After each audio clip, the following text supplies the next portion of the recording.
Si alguna vez has sentido que tu jardín se vuelve un campo de batalla entre la falta de tiempo y la frustración de ver plantas morir, este guión es tu mapa para transformar esa batalla en una victoria silenciosa. Aquí descubrirás 15 perennes que, si se plantan una sola vez en agosto, se encargan de gran parte del trabajo por ti.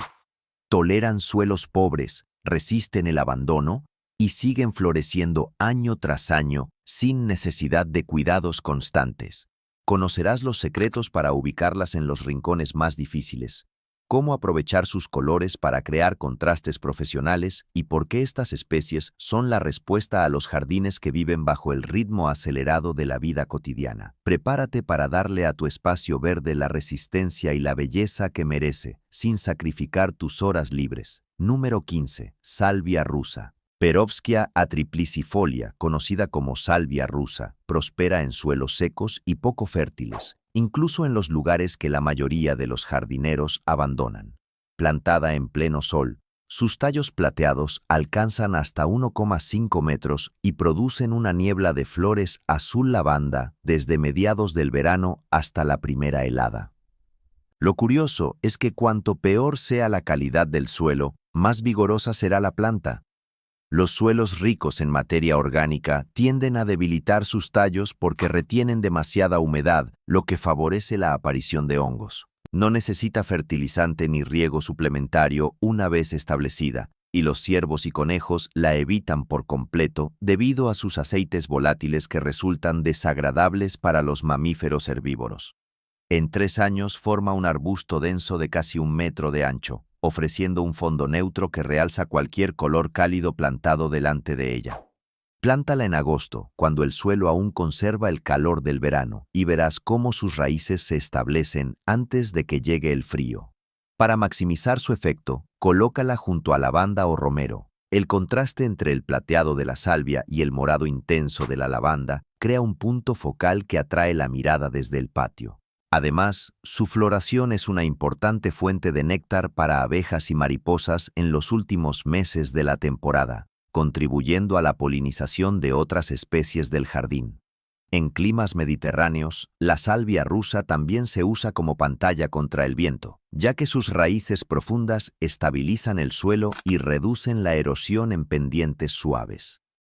Si deseas un efecto visual más dramático, puedes podar ligeramente la base después de la primera floración para fomentar una segunda ola de brotes plateados en otoño, creando un espectáculo de colores que se extiende más allá de la primavera. En proyectos de restauración de tierras marginales, la salvia ha demostrado su capacidad para colonizar suelos salinos y alcalinos, proporcionando cubierta vegetal que previene la desertificación. También es apreciada por su resistencia a plagas. En regiones donde los pulgones son comunes, la salvia rusa actúa como una trampa química, desviando a los insectos de cultivos más sensibles. En términos de diseño, su forma arbustiva y su follaje perenne la convierten en una excelente candidata para bordes de caminos de grava, donde su textura plateada crea una sensación de continuidad con la piedra. En jardines urbanos con espacio limitado, una sola planta puede cumplir la función de punto de referencia que dirige la vista hacia áreas más amplias del jardín. Finalmente, su uso histórico en la medicina tradicional rusa como antiinflamatorio y como aromatizante para aceites esenciales brinda una dimensión extra. Puedes cosechar pequeñas porciones de sus hojas para elaborar infusiones relajantes o aceites de masaje, integrando así la planta tanto en la estética como en el bienestar personal. Número 14. Coreopsis Zagreb. Coreopsis verticillata, Zagreb, es una variedad compacta que mantiene su forma sin necesidad de tutores. Crece entre 30 y 45 centímetros y produce pequeñas flores amarillas tipo margarita sobre un follaje fino, similar a helechos, floreciendo de junio a septiembre. Prefiere suelos promedio o ligeramente pobres y tolera la sequía moderada una vez establecida, lo que la convierte en una excelente candidata para jardines xerófilos. Plantarla en pleno sol durante agosto le brinda tiempo suficiente para desarrollar un sistema radicular fuerte, garantizando una floración más densa el año siguiente. Su resistencia a los suelos arcillosos la convierte en la opción ideal para los jardineros que han luchado contra la compactación sin éxito. Sus raíces fibrosas perforan la capa dura, mejorando la aireación y permitiendo la infiltración de agua. No requiere podas ni divisiones, y su presencia constante aporta un toque de luz dorada al borde del jardín. Puedes combinarla con hierbas aromáticas como tomillo o mejorana para crear una zona de aromas y colores que se mantiene viva durante todo el verano, y su bajo mantenimiento la hace perfecta para macetas en terrazas o balcones donde el espacio es limitado. En proyectos de restauración urbana, la Coreopsis Zagreb se ha utilizado para cubrir grietas en aceras, pues su crecimiento vigoroso ayuda a fijar el asfalto y a reducir la aparición de malezas indeseadas. Además, sus flores atraen a mariposas monarca y a abejoros, convirtiéndola en un recurso valioso para corredores de polinizadores en entornos urbanos densos. En climas con veranos calurosos, la Coreopsis muestra una notable tolerancia a temperaturas superiores a 35 grados Celsius, manteniendo la apertura de sus flores gracias a una capa cerosa en los pétalos que reduce la pérdida de agua. En jardines de estilo prairie se combina con especies nativas como Echinacea purpurea y Rudbeckia aguirta para recrear un tapiz de colores que cambia de amarillo a naranja a medida que avanza la temporada. En el ámbito terapéutico, la infusión de sus hojas secas se ha empleado en remedios caseros para aliviar irritaciones cutáneas leves, aunque su uso medicinal es menor comparado con otras especies del género. En términos de biodiversidad, los pequeños granos que produce son consumidos por aves granívoras como los jilgueros, que los incorporan a su dieta durante el otoño, contribuyendo a la cadena alimentaria del jardín. Para los amantes del paisajismo sostenible, la Coreopsis Zagreb es una pieza clave en jardines de bajo consumo de agua, water-wise, porque una vez establecida necesita riegos esporádicos y se beneficia de la capa de mantillo de corteza de pino que ayuda a retener la humedad del suelo. Número 13. Cardo azul. Eryngium planum. El cardo azul. Parece sacado de una película de ciencia ficción con sus flores metálicas de tono azul acero y hojas puntiagudas que recuerdan a los acantilados marinos.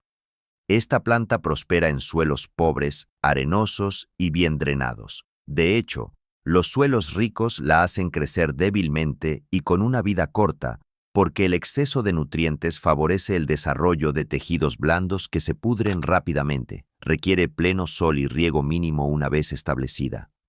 Una vez plantado, el cardo azul se vuelve prácticamente inmune a ciervos y conejos, y se autosemilla lo suficiente como para llenar los huecos sin volverse invasivo, ya que sus semillas son relativamente pesadas y caen cerca de la planta madre. Elige un rincón soleado y olvidado, como la franja al lado del buzón que recibe el calor del asfalto, y verás cómo su vigoroso crecimiento transforma un espacio desolado en un punto focal de color y textura. En jardines de estilo mediterráneo, el cardo azul se usa a menudo para crear muros verdes que rompen la monotonía del hormigón, y sus flores atraen a abejas especializadas en polinizar flores de forma tubular. Además, su follaje espinoso sirve como barrera natural para proteger otras plantas más delicadas de animales curiosos. En climas costeros, su tolerancia a la salinidad lo convierte en una excelente opción para bordes de jardines frente al mar, donde otras perennes suelen sucumbir al viento salino. En el ámbito de la arquitectura del paisaje, sus inflorescencias eréctiles pueden servir como columnas vivas en jardines de rocalla, creando un contraste dramático con la vegetación baja. En la tradición de la botánica ornamental del siglo XIX, el cardo azul fue introducido en los jardines ingleses como una curiosidad exótica y todavía se encuentra en colecciones de arbustos históricos de Inglaterra y Escocia. Sus raíces profundas pueden alcanzar hasta 80 centímetros, lo que le permite extraer agua de capas subterráneas y a su vez mejorar la estructura del suelo al crear canales de aireación. En aplicaciones ecológicas, se ha probado su capacidad para absorber metales pesados como el plomo y el cadmio, convirtiéndolo en una opción para la fitorremediación de suelos contaminados. Para maximizar su impacto visual, planta al menos 3 ejemplares en línea recta y corta la corona cada 2 años después de la floración para estimular una ramificación más densa. Si deseas combinar colores, colócalo junto a Verbena bonariensis, cuya altura y tonalidad púrpura complementan la frialdad del azul metálico del cardo, creando un efecto cósmico que atrae la atención de los visitantes del jardín. Número 12. Lirio siberiano. Iris sibirica Caesar's Brother es un lirio robusto que tolera temperaturas de hasta menos 30 grados Celsius, ideal para regiones frías y para microclimas de montaña. Su follaje herbáceo se mantiene atractivo desde la primavera hasta el otoño, y sus flores de azul violeta aparecen a finales de la primavera, creando un espectáculo de color intenso que contrasta con la vegetación verde circundante. No necesita dividirse cada pocos años como otras variedades de lirios, y es resistente a la pudrición si se planta a una profundidad adecuada, aproximadamente 10 centímetros de la corona. Plántalo en agosto en un suelo que retenga humedad constante, con exposición de pleno sol a sombra parcial. La combinación de humedad y luz favorece la formación de rizomas fuertes. Con el paso de los años, el lirio forma una masa densa que se vuelve más impresionante cada primavera, sin requerir tutores ni tratamientos especiales. En jardines de estilo cottage, se combina con hostas y astilbes para crear una paleta de texturas que varía a lo largo de la temporada, mientras que en arreglos de jardín formal, su elegante porte vertical aporta un toque de sofisticación. En zonas alpinas, el lirio siberiano se ha utilizado como indicador de suelos bien drenados, ya que su presencia suele señalar la ausencia de acumulaciones de agua que podrían dañar estructuras de piedra.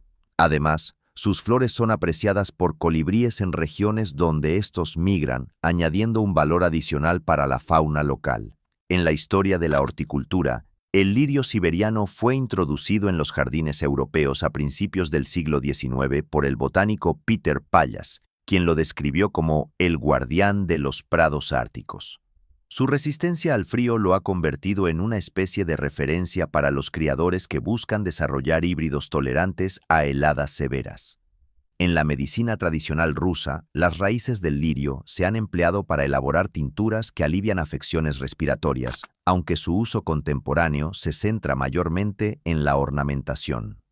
Para un efecto de color más amplio, planta varios ejemplares en grupos de 3, y rodea la zona con plantas de follaje rojo como Heuchera obsidian, creando un contraste cromático que destaca aún más el azul violeta de las flores.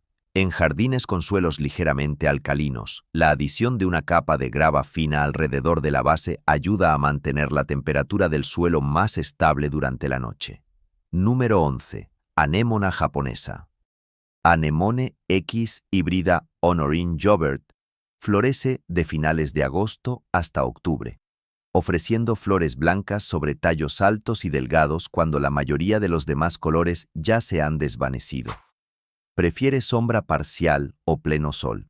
Aunque en climas muy cálidos, se beneficia de una ligera sombra vespertina para evitar el estrés térmico.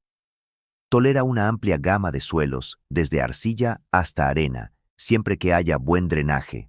Los suelos compactos pueden provocar la pudrición de la corona si no se amendan con materia orgánica. Se expande lentamente mediante rizomas subterráneos, creando una colonia elegante que no invade a sus vecinos. La planta necesita 2 o 3 temporadas para alcanzar su máximo esplendor, por lo que es importante no juzgarla en el primer año. La paciencia recompensa con una alfombra de flores que cubre el suelo como una nieve ligera. Plantada en agosto, aprovecha el calor residual del verano para establecer un sistema radicular profundo, garantizando una presencia constante de flores blancas cuando el jardín parece estar en silencio. En jardines de rocas, la anémona se utiliza para suavizar los bordes duros y crear transiciones entre los musgos y las suculentas, mientras que en parterres tradicionales sirve como cierre de temporada, prolongando la floración más allá del pico de las petunias y begonias. En la tradición japonesa, la anémona simboliza la elegancia discreta y se incluye en arreglos ikebana para representar la transición del verano al otoño. En la horticultura oriental, la anémona ha sido cultivada por monjes de templos zen como símbolo de la impermanencia y se le atribuye la capacidad de recordar la lluvia mediante la apertura de sus pétalos al primer rocío de la madrugada. En términos de biodiversidad, sus flores atraen a abejas del género Andrena, que son esenciales para la polinización de plantas de bosque nativas. Además, su follaje caduca a finales del invierno, proporcionando materia orgánica que enriquece el suelo para la siguiente temporada. Para un efecto escénico, combina la anémona con plantas de follaje rojo intenso como Heuchera Ruby Glow. El contraste entre el blanco puro y el rojo profundo crea una escena digna de una pintura de otoño. En jardines de estilo formal, la anémona se sitúa a menudo en los bordes de los caminos de grava, donde su aparición tardía marca el final de la temporada de floración y prepara el escenario para las plantas invernales como los ciclamen. Número 10. Hibisco resistente. Hibiscus moscheutos summerstorm es un hibisco de clima templado que supera las heladas y vuelve más grande cada primavera. Sus hojas de color borgoña intenso y sus flores rosadas del tamaño de platos de cena aparecen de julio a septiembre, proporcionando un espectáculo visual que atrae tanto a humanos como a mariposas. Requiere pleno sol y suelo constantemente húmedo. De hecho, es la única planta de esta lista que prospera en zonas donde el agua suele acumularse después de la lluvia. Plantar el hibisco resistente en agosto permite que sus raíces penetren profundamente antes del primer helada, convirtiéndolo en un arbusto de 1,2 metros de ancho que se vuelve más majestuoso cada año sin necesidad de división. Su tolerancia a la humedad lo hace ideal para bordes de estanques, márgenes de ríos artificiales o áreas bajas donde el drenaje es limitado. Además, sus flores son una excelente fuente de néctar para colibríes en regiones donde estos están presentes, y su follaje de otoño adquiere tonos rojizos que añaden color al final de la temporada. Para evitar que el suelo se vuelva demasiado pantanoso, se puede mezclar compost y perlita al momento de la plantación, creando una estructura que retenga la humedad sin encharcar. En proyectos de biofiltración, el hibisco resistente se ha integrado en sistemas de humedales artificiales para absorber nutrientes excedentes y mejorar la calidad del agua, demostrando que su utilidad va más allá de la estética ornamental. En la historia de la horticultura norteamericana, el hibisco moscheuto fue cultivado por los pueblos indígenas de la región del Atlántico para producir bebidas refrescantes y para usos medicinales, como el alivio de dolores de garganta y la reducción de la fiebre. En la actualidad, muchas variedades híbridas, incluida Summerstorm, se seleccionan por su resistencia a enfermedades como el oidio y el mildew, lo que reduce la necesidad de fungicidas químicos. En jardines de estilo tropical, el hibisco se combina con plantas de hoja ancha como alocasia y con bromelias para crear un entorno exuberante que recuerda a los bosques lluviosos. Para estimular una segunda floración en otoño, corta los tallos después de la primera oleada de flores. La planta responderá con brotes laterales que producirán nuevas flores en los meses más frescos. En áreas urbanas, su capacidad para absorber contaminantes atmosféricos lo ha llevado a ser plantado en parques municipales cercanos a carreteras, donde ayuda a reducir la concentración de óxidos de nitrógeno y partículas finas, contribuyendo a la mejora de la calidad del aire local. Número 9. Peonía. Paeonia lactiflora. La peonía necesita que los brotes rosados en la base de la raíz queden a no más de 5 centímetros bajo la superficie del suelo. Una plantación más profunda impide la floración porque la energía se dirige a la producción de raíces en lugar de flores. Plantada en agosto, sus raíces tienen todo el otoño para establecerse antes de que el suelo se congele, lo que asegura un crecimiento vigoroso en la primavera siguiente. Una vez establecida, la peonía solo requiere cortar las flores en mayo y el follaje en noviembre, facilitando su mantenimiento a largo plazo. Resiste plagas y enfermedades, y sus grandes flores aparecen en primavera, ofreciendo una explosión de color que recompensa la paciencia del jardinero. Con el tiempo, la peonía se convierte en una pieza central del jardín que puede perdurar durante generaciones, siempre que se respete la profundidad de plantación inicial. En jardines históricos, la peonía ha sido utilizada como símbolo de riqueza y prosperidad, y su presencia en eventos de boda es tradicional en muchas culturas asiáticas. Para mejorar la salud del suelo alrededor de la peonía, se recomienda aplicar una capa de mantillo de hojas de roble en otoño, lo que protege las raíces del frío extremo y aporta nutrientes al descomponerse. En climas fríos, los cultivadores a menudo añaden una capa de arena gruesa bajo la zona de plantación para mejorar el drenaje y prevenir la pudrición de la raíz durante los inviernos húmedos. En la medicina tradicional china, la raíz de peonía, bai shao, se emplea para regular el flujo de sangre y aliviar calambres, lo que ha generado un creciente interés en la cosecha de raíces para usos farmacéuticos. Además, la peonía es apreciada por su capacidad de atraer colibríes y mariposas en regiones donde la primavera llega temprano, creando un vínculo entre la estética y la ecología. En jardines de estilo inglés, suele plantarse en grupos de 3 o 5, creando camas de peonía que forman una ola de color que se extiende a lo largo del borde de la zona de césped. Para asegurar una floración abundante, fertiliza moderadamente en primavera con un fertilizante bajo en nitrógeno y alto en fósforo, lo que favorece la formación de botones florales. En proyectos de conservación de patrimonio, la peonía se utiliza para recrear jardines de época victoriana, donde su aroma y sus grandes pétalos son parte integral de la experiencia sensorial del visitante. Número 8. Raíz de Culver. Veronicastrum virginicum, conocida como raíz de Culver, es una planta nativa de pradera que alcanza entre 1,5 y 1,8 metros de altura. Sus espigas de flores blancas o lavanda pálida se alzan sobre un follaje ordenado, creando un efecto arquitectónico que atrae abejas y mariposas de julio a septiembre. Prefiere pleno sol a sombra ligera y no necesita suelos ricos. Tolera la sequía una vez establecida, lo que la hace adecuada para jardines de bajo mantenimiento y para proyectos de restauración de hábitats. Plantada en agosto, la raíz de Culver desarrolla un sistema radicular profundo que la mantiene firme durante décadas, sin necesidad de tutores ni divisiones. Es una excelente opción para crear un punto de referencia vertical en bordes o en el centro de un macizo, aportando estructura y color durante todo el verano.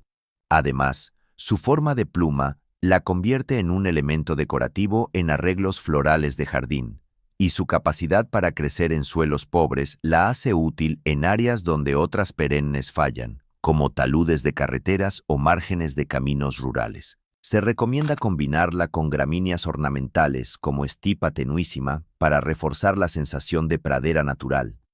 La combinación de la delicada pluma de la raíz de Culver con los finos hilos de la hierba crea un tapiz que recuerda a los prados de las llanuras del Medio Oeste.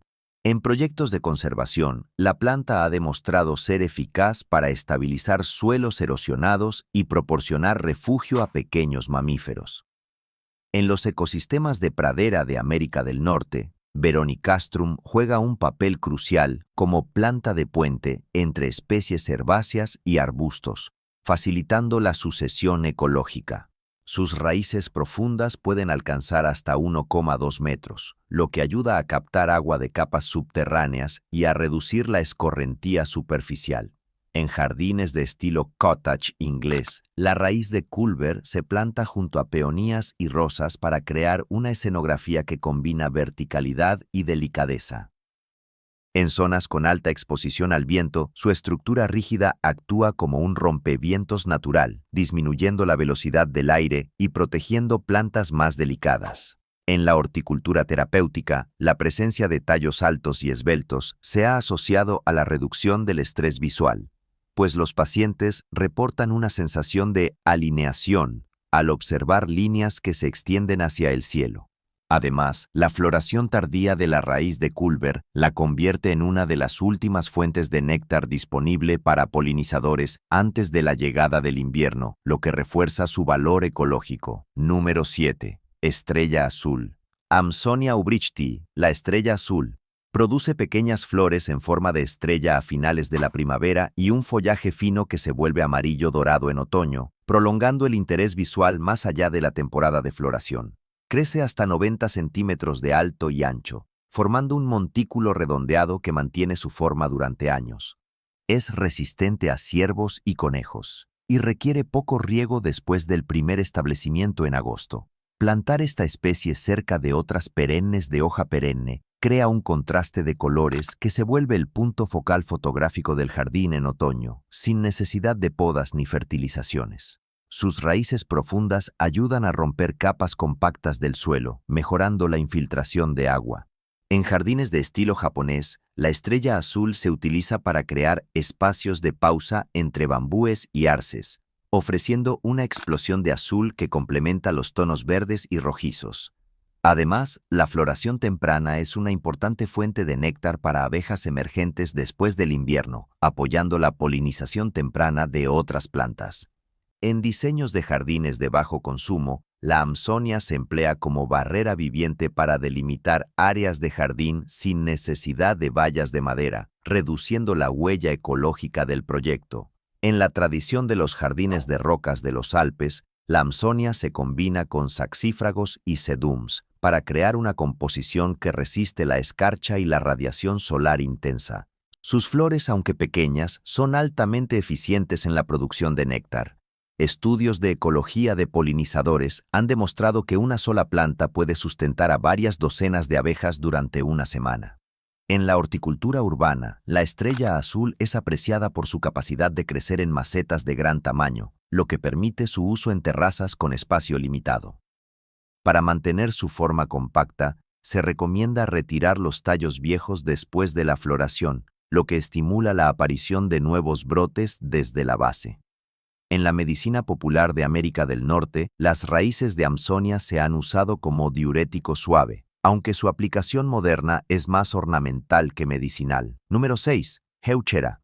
Heuchera, Pallas purple, conocida como coralberry, ofrece hojas de color púrpura intenso que permanecen atractivas durante todo el año. Florece en forma de pequeñas espigas rosadas en verano, pero su verdadero atractivo reside en el follaje, que tolera sombra parcial a plena sombra y suelos pobres. Requiere riego moderado durante las primeras semanas después de la plantación en agosto, pero luego se vuelve prácticamente autosuficiente, ya que sus raíces almacenan nutrientes en los tejidos subterráneos. La planta también disuade a ciervos y conejos gracias a su sabor amargo y a la presencia de compuestos fenólicos que resultan poco apetecibles. Utilízala para rellenar los huecos bajo arbustos más altos o como borde colorido en áreas sombreadas donde otras plantas luchan por sobrevivir. En jardines de sombra densa, la heuchera combina bien con helechos y hostas, creando una paleta de verdes y púrpuras que cambia sutilmente con la luz del día. Además, su tolerancia a la sequía la hace adecuada para jardines de bajo consumo de agua, y su capacidad de producir pequeñas semillas que caen cerca de la planta permite una autointegración sin riesgo de invasión. En proyectos de diseño terapéutico, el contraste violeta-verde de la heuchera se ha empleado para estimular la percepción visual y reducir el estrés, demostrando que su valor va más allá del ornamental. En la botánica ornamental, la variedad Pallas purple se destaca por su capacidad de mantener la intensidad del color incluso bajo luz filtrada, lo que la hace ideal para rincones de patios con sombra parcial. Sus hojas pueden llegar a presentar bordes rojizos en otoño, añadiendo una segunda capa de color que complementa la paleta otoñal del jardín. En la tradición de los jardines de la era victoriana, la heuchera se utilizaba como cobertura de sombra para evitar que la humedad del suelo evaporara demasiado rápido, manteniendo un microclima más estable para otras plantas perennes. Para mejorar la retención de humedad, coloca una capa de mulch de corteza de pino alrededor de la base. Esto también ayuda a regular la temperatura del suelo en verano. En jardines de estilo cottage, una combinación de heuchera, astilbe y fucsia crea una escena de texturas y colores que parece sacada de una pintura de campo. En la horticultura urbana, la heuchera se ha adaptado a contenedores de fibra de coco, demostrando que puede prosperar en sustratos reciclados y sostenibles. Número 5. Sedum. Sedum autumn joy, o siempre viva, es una suculenta de bajo mantenimiento que tolera suelos arenosos y rocosos. Sus tallos gruesos almacenan agua, lo que le permite sobrevivir a periodos de sequía prolongada, y sus hojas carnosas forman una densa cubierta que protege el suelo de la erosión. En otoño produce densas inflorescencias rosadas que atraen polinizadores, particularmente abejas y mariposas que buscan néctar antes del invierno. Plantada en pleno sol durante agosto, la siempreviva desarrolla raíces profundas antes del primer invierno, garantizando una floración abundante cada año sin necesidad de riego adicional. Es perfecta para cubrir pendientes o áreas donde el drenaje es bueno pero la retención de humedad es escasa. También se usa en techos verdes y jardines de rocas por su capacidad de prosperar en grietas. Para realzar su color puedes combinarla con hierbas aromáticas como lavanda o tomillo, creando un tapiz aromático y visual que perdura incluso cuando otras plantas se marchitan. En zonas urbanas, el Sedum Autumn Joy se ha incorporado en jardines de fachada para reducir la temperatura de los muros, ya que sus hojas reflejan la radiación solar y disminuyen el efecto de isla de calor. Además, su resistencia a la contaminación lo hace apto para plantar cerca de vías con tráfico moderado, ayudando a filtrar partículas del aire. En la práctica de la arquitectura verde, el sedum se emplea en sistemas de green roof porque su bajo peso y su capacidad de retener agua reducen la carga hidráulica de los techos, prolongando la vida útil de los materiales de construcción. En la medicina popular, el jugo de las hojas de sedum se ha utilizado como un astringente suave para tratar pequeñas abrasiones cutáneas, aunque su uso principal sigue siendo ornamental. En jardines de estilo mediterráneo, la siempreviva se sitúa entre macetas de terracota y piedras calizas, creando una escena que evoca los patios de la costa italiana. Para incentivar una segunda floración en primavera, corta la parte superior de la planta después de la primera ola de inflorescencias. El rebrote producirá nuevos tallos que florecerán nuevamente, extendiendo la temporada de color. En proyectos de biofiltración, las raíces de sedum absorben nitratos y fosfatos del agua de escorrentía, contribuyendo a la purificación de aguas residuales en sistemas de tratamiento de bajo costo. Número 4. Nepeta Slow. Nepeta Walker-Slow, o Catmint, forma una alfombra de hojas grisáceas y produce espigas de flores azul-violeta desde principios del verano hasta el otoño. Es extremadamente resistente a la sequía y a los suelos pobres, y los ciervos la evitan por su aroma fuerte que contiene nepetalactona, una sustancia que también estimula a los gatos domésticos. Plantar la catmint en agosto permite que sus raíces se establezcan antes del primer helada y una vez establecida forma una cobertura densa que suprime malezas y ofrece un fondo azul que realza otras flores más altas. No necesita poda, aunque recortar ligeramente después de la floración fomenta una segunda oleada de flores y mantiene la planta compacta. En jardines de estilo cottage, la nepeta se combina con rosas y peonías para crear un contraste de colores y texturas, mientras que en jardines de bajo consumo de agua se utiliza como cobertura permanente para reducir la evaporación del suelo. Además, su capacidad para atraer abejas y mariposas la convierte en una pieza clave en los corredores de polinizadores. En terapias hortícolas, el aroma de la catmint se ha investigado por sus efectos calmantes sobre el sistema nervioso, ofreciendo un beneficio adicional a los usuarios que buscan un espacio de relajación. En la tradición de los jardines ingleses del siglo XVIII, la nepeta se plantaba en los parterres de hierbas junto a lavanda y tomillo, creando un jardín de aromas que estimulaba los sentidos. Sus flores, aunque pequeñas, son ricas en néctar y se han documentado como fuente de alimento para la mariposa monarca durante su migración. En ambientes urbanos, la catmint se ha utilizado en jardines de bolsillo de balcones, donde su crecimiento bajo macetas de 10 litros la hace manejable y estética. Para maximizar la resistencia a la sequía, mezcla la zona de plantación con arena gruesa y grava. Esta combinación mejora el drenaje y evita la acumulación de humedad que podría provocar enfermedades radiculares. En climas costeros, la nepeta tolera la bruma salina, lo que la hace adecuada para jardines frente al mar donde otras especies pueden sufrir daño foliar. Número 3. Achillea millefolium. Achillea millefolium, conocida como milenrama, produce flores amarillas o rojas en forma de pompones que aparecen desde finales del verano hasta el otoño. Es una planta tolerante al calor y a los suelos pobres, y sus tallos rígidos resisten la caída de granizo sin doblarse, lo que la hace ideal para zonas expuestas a tormentas. Plántala en pleno sol durante agosto y permite que sus raíces se asienten antes del frío. Una vez establecida, requiere riego mínimo y atrae a mariposas, abejas y escarabajos beneficiosos. Su follaje verde plateado persiste incluso después de la floración, proporcionando textura durante todo el invierno y sirviendo como refugio para insectos invernantes. En jardines de hierbas medicinales, la milenrama se valora por sus propiedades antiinflamatorias y digestivas, y sus hojas pueden ser utilizadas en infusiones para aliviar dolores de garganta. Además, su capacidad para crecer en suelos con alto contenido de sal la hace útil en jardines costeros, donde otras perennes pueden sufrir estrés salino. En la tradición popular europea, la milenrama se colgaba en puertas para alejar malos espíritus, lo que añade un componente cultural a su presencia en el jardín.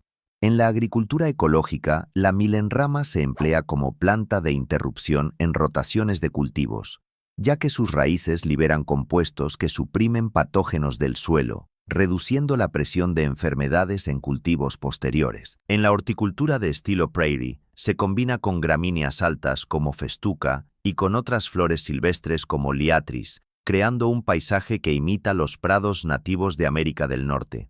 Para potenciar su color, puedes seleccionar variedades de flores rojas y amarillas y plantarlas en grupos de 5. El contraste de tonos intensifica el impacto visual en los bordes del jardín.